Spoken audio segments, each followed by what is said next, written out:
Well, good morning, all you beautiful love streamers out there on YouTube and Zoom and Facebook and wherever you are.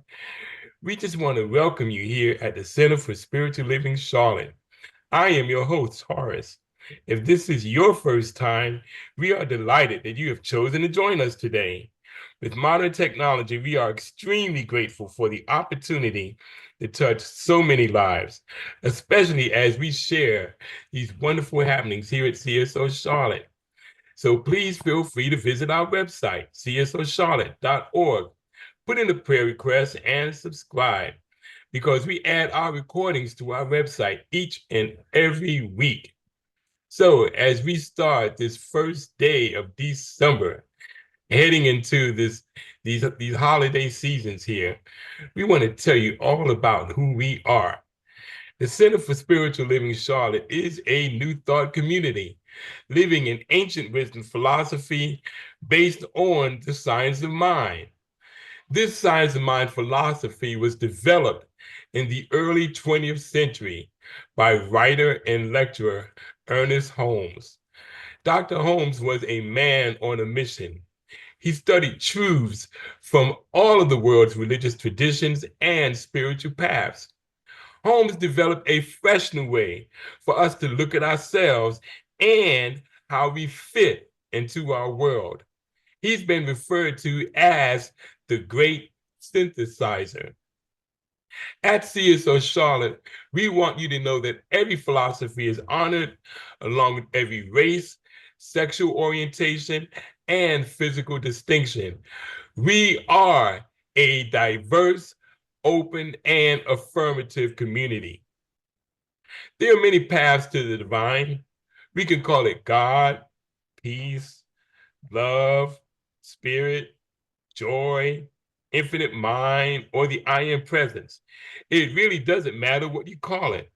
But what does matter is that you, first and foremost, understand that this is your power that resonates within you. You do not have to leave your philosophy or nature of knowledge. You can join us anytime. We recognize and refer to many holy scriptures, such as the Bible, the Quran, the Torah, the Upanishads, and the Bhagavad Gita. And that's just to name only a few. So, our vision here at CSO Charlotte is to continue a spiritual community, creating and preparing a succession of future leaders who can fully integrate, teach, and expose the science of mind principles, messages, and practices that strengthen the mind, body, and spirit of individuals. One of our aims is to create a high collective consciousness for everyone in this community. We teach everyone the tools to do just that. So come and join us as we meet each Tuesday evening at 6 p.m. for our consciousness meeting, and you're going to find out more about that later on, where we actually go deeper into what we discuss here today. So welcome everyone and enjoy our service as we celebrate this powerful being which lives within each of us. So now, before I turn it over to Reverend Wanda, who's our guest speaker today, because Reverend Rosedale is taking a much deserved sabbatical. And so we just want to give her a shout out and knowing all is well with her as she allow herself time for self-care. So before we turn it over to Reverend Wanda, I want to leave you first of all with her theme that she's going to talk about, and that we are very enthusiastically awaiting, is what the world needs now. This is her theme that she's going to talk about today, what the world needs now. And I want to leave you with this thought before we turn it over to her. To become a true global citizen, one must abandon all notions of otherness. I'm going to say that again. To become a true global citizen, one must abandon all notions of otherness. And that's from Susie Kassem. And with that, I'm going to turn it over to Reverend Wanda. Good morning, everyone. It's my pleasure to be here. I want to make sure that my audio is on because I always forget to do that.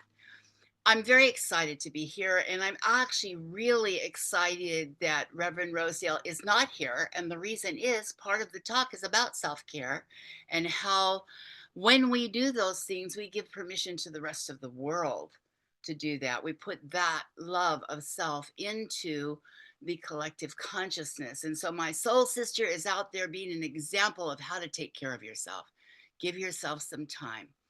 So, with that, I'm really excited to introduce. All right, everybody, just go ahead and close your eyes and take a deep breath as we allow this infinite love to just fill our hearts and fill our minds and fill our bodies, knowing that this infinite love, it goes beyond otherness because it is the universal infinite oneness. And we are living embodiments of this infinite love, seeking to have individual experiences. And as we take care of ourselves, and show ourselves love. We spread out love to the world, and we are love in action. We are the love and the peace and the joy. And I know that in this community today that we attract more love, more joy, more peace. So I'm grateful to be part of a community like this. And I'm knowing that Reverend Wanda is giving a fabulous inspirational talk that we can take with us throughout the week.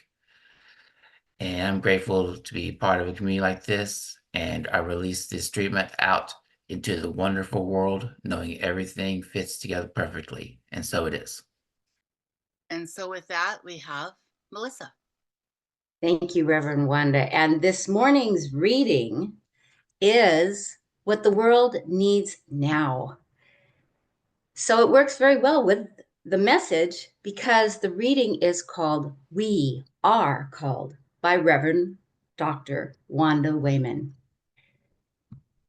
We are currently experiencing a profound point in our history where the gap between spirituality, religion, and the collective consciousness of humanity can no longer be denied. We are being called to go within, deeper than we have ever gone before.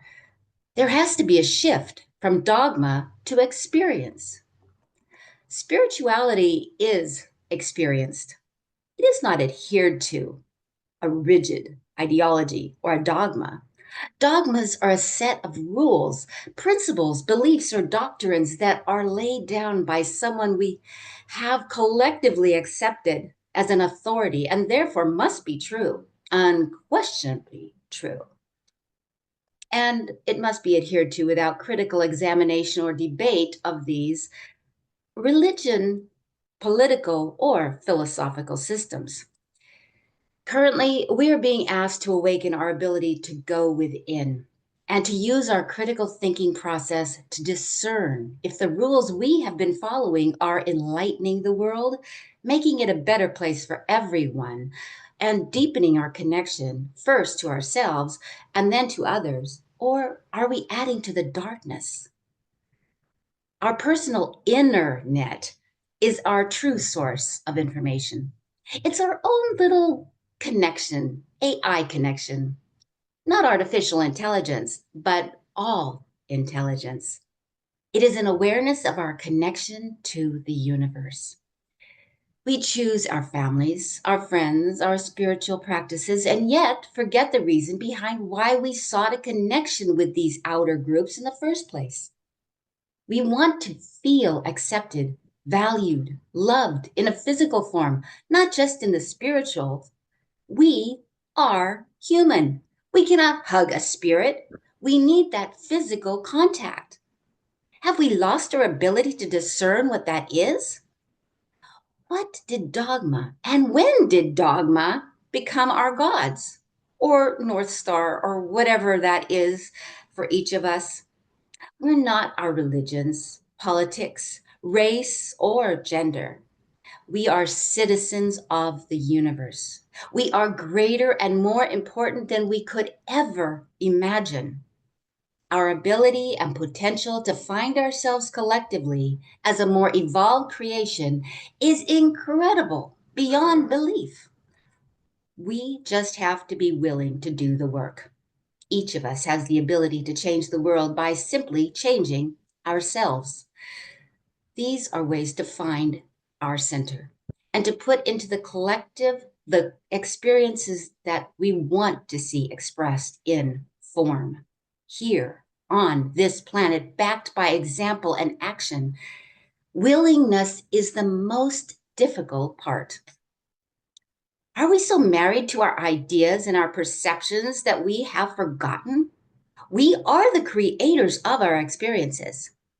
Have we forgotten that there is something that surrounds us that is so much bigger than the individual? First comes the experience, then an idea about that experience, then a perception about what that all means. Those perceptions are the direct result of the filters we develop through which we see ourselves and our place in the world. They are those preconceived notions we have either inherited or gathered on our journey of becoming.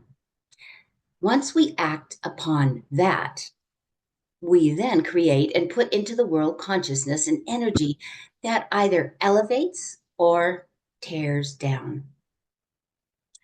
This is all intellectual, and the manifestation process starts when we let ourselves feel. The feeling creates the outward appearance. That can be painful. Our pain is familiar. What if we don't know who we are without it? To dispel the darkness, we must shed light on it. It starts with each one of us, forgiving ourselves first, and then our families, our friends, our community, our states, our country, and globally. Do we want to spread joy, unity, and connectivity? Our task is to look at our part in our shared experience. The keys to this are surrender, forgive, let go of the egoic need to control or hold on to, possess more, always more, and the concept that there is not enough. We are experiencing a time like no other. Climate change is pretty obvious. World economics are collapsing. Wars against our own countrymen everywhere are begging for our attention. You are magnificent beyond belief. Step into your greatness, and so it is.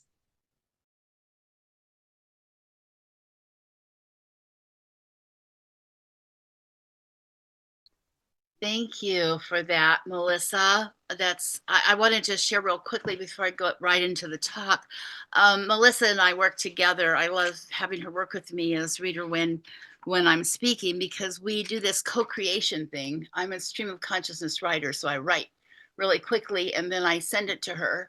And then she looks at it, edits it, I edit it, and then we get together on the phone and we edit it together. And she captures my voice. She gets what I'm saying. She helps me to make it better. And I just really appreciate that. Thank you so much, Melissa. You're such a gift. So, good morning, everyone. I am so happy to be here. And today's going to be a little bit different. I'm not going to really talk at you.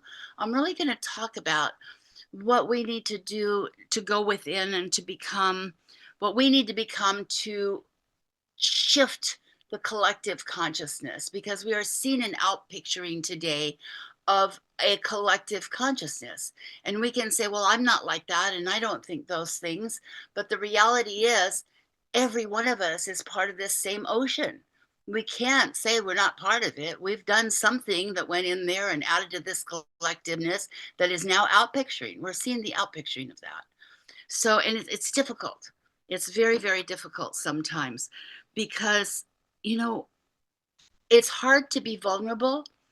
And we in Science of Mind have a way of saying, everything we know. I mean, I know absolutely that everything happens exactly the way it's supposed to. Everything shows up on time, in time. There's a lesson to be learned. There's something that's trying to emerge. And in the quantum field of consciousness, what happens is that, excuse me, in the quantum field of consciousness, what happens is that we do kind of a spiritual bypass. We think we're not doing it. We think we're stepping into our power. We think we're stepping into our faith, but we forgot one little thing. Yes, I have the faith of precedence. I don't have blind faith. I've had the experience of that universal one presence in my life many, many times since I was born. I've always known about it. Yet, we are human. We are human. We have feelings. We want what we want when we want it. I was talking to a friend of mine the other day, and I'm going to share some things with you today that we need to start speaking out loud about our own little fears. As a science of mind minister, there's a feeling inside of me that I can't be vulnerable. I can't be afraid of anything because that's not a good example. But the truth is, I get a little anxious sometimes. I have to acknowledge that, because if we don't acknowledge our feelings, what happens is it's like a dam that's holding back this flood water. And if there's no little plugs that you can undo to let the water out, it keeps stuffing down, stuffing down, stuffing down, getting higher, higher, higher until it explodes and it's destructive. And we all have that explosive destruction. And I think part of what we have to let go of again is the idea that we have to be something to other people. We have to be who we are in the moment. We have to share our feelings. And it doesn't mean that we're not evolved or that we're not conscious or aware of our place in the world, or of the higher purpose or our connection to that higher source. It simply means we're expressing our human feelings. We're letting it out little by little so it can't become destructive. And what I see in the world right now is that a whole group of people, not just here in the United States, but all over the world, have felt dismissed, have felt not heard, have felt afraid that they're going to just disappear off the planet. They're going to get swallowed somehow. There's a lot of fear in the world. And when we have an opinion or we're combative with another political party, another religious organization, anything that we're in combat with, that we're opposed to, that we're butting heads against, we're adding to that collective consciousness. We're part of the destruction. We can say we're not, we can pretend like we're not, but the truth is, we can see it out there. What our true feelings are a manifestation of our feelings inside collectively. And we are seeing the collective picture now. Excuse me.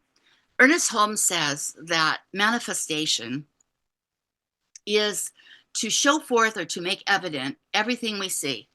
Plants, animals, every visible thing is a manifestation of that one power, that one process, that one thing that we call God or universal mind or whatever. It's differing only in the degree to which it appears. In essence, we are like a drop of water in an ocean, and we are whole. The ocean is whole, and we are whole. We are not the ocean, but we have the essence of the ocean. And so the manifestation is, of course, the reality within that's out picturing.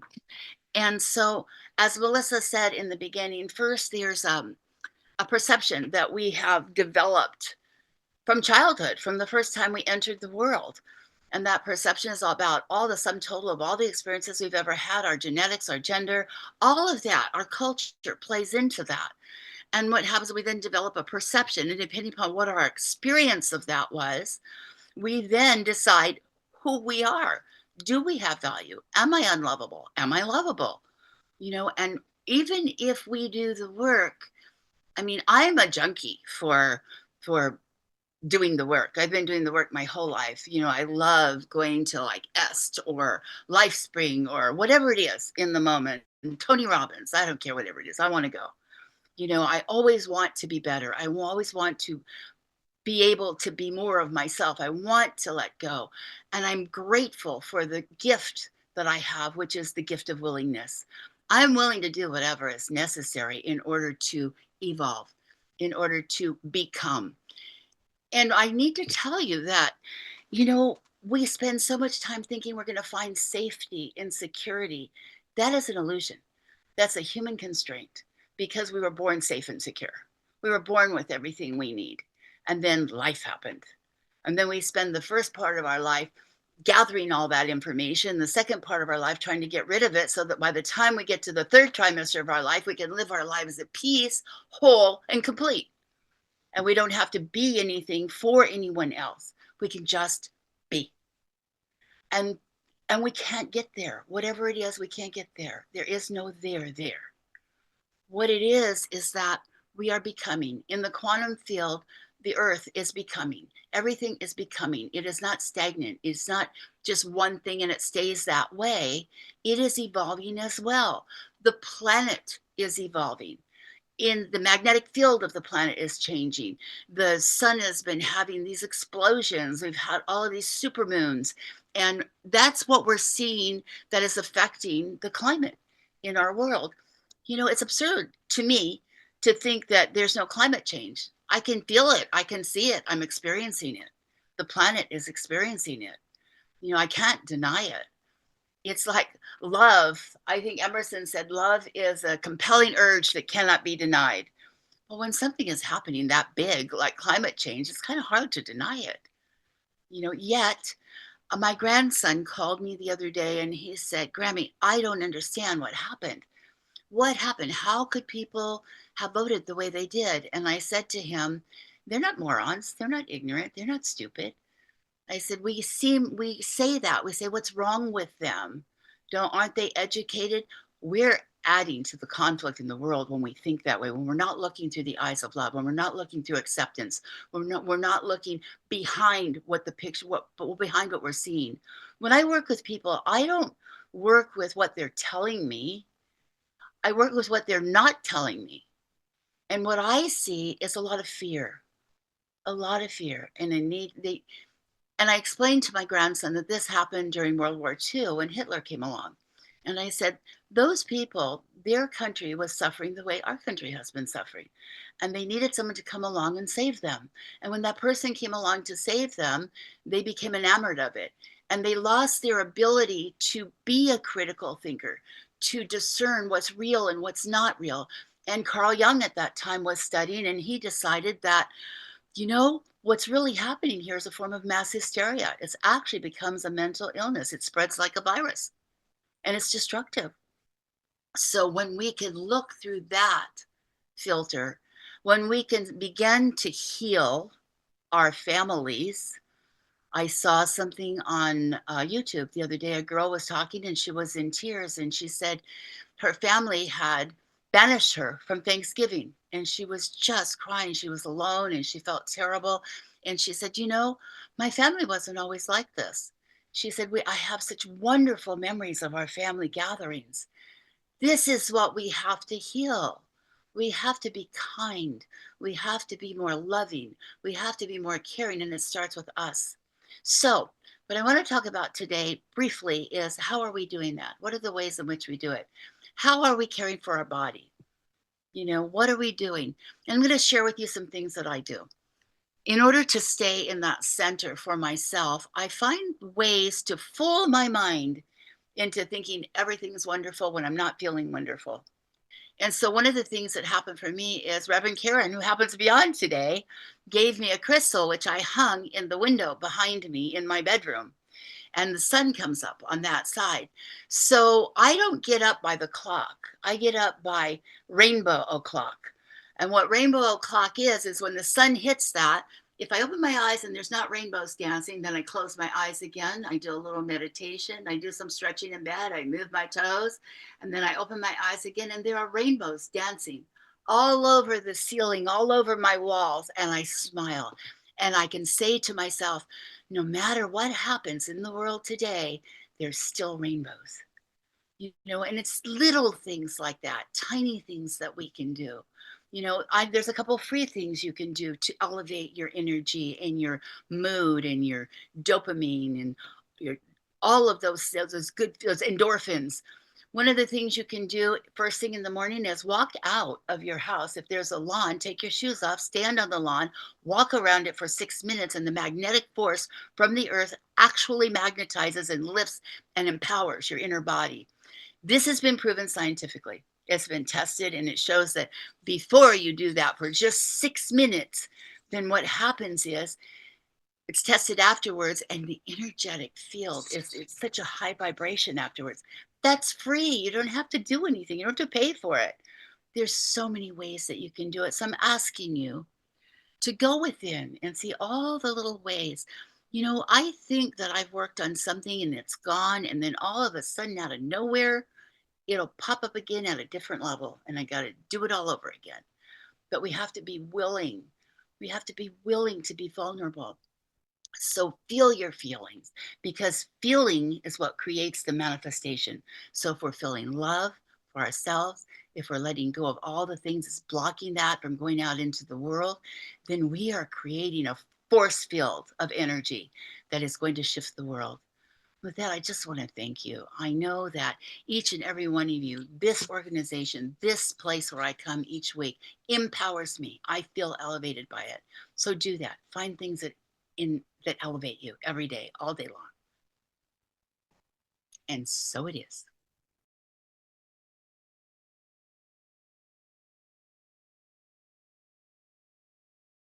Thank you. And thank you all. I want to thank everyone on the platform here today, because each person shows up unselfishly and contributes their time, talent, and treasure in order to create a space that is safe and that is welcoming and that is embracing. And I know that when I show up, whenever I am here, I feel so differently after the service. And I think, like I said, we're always in the process of becoming. And during this process, I'm becoming. And I invite you all to think of something you can do as a human being, not a human doing, because we often say, someone has a challenge and we say, okay, I'm praying for you and I surround you with love and light. And those are all very powerful things, but we need to take an action. What is that action? Are we getting involved when it comes to climate change? Are we getting involved in planting a tree somewhere? What are the things that we can actually physically do and put that energy out into the world? I found that just by walking down the street, we can pass someone, and when our eyes meet, smile and say good morning, and the light just comes on. It's just, we need to connect. And I'm going to invite you to think about putting your phone and your technology down one day a week. Turn it off and seek physical, face-to-face connection with someone. No phones. Just talk, just be, just walk, just do something together. That starts the whole process of acceptance.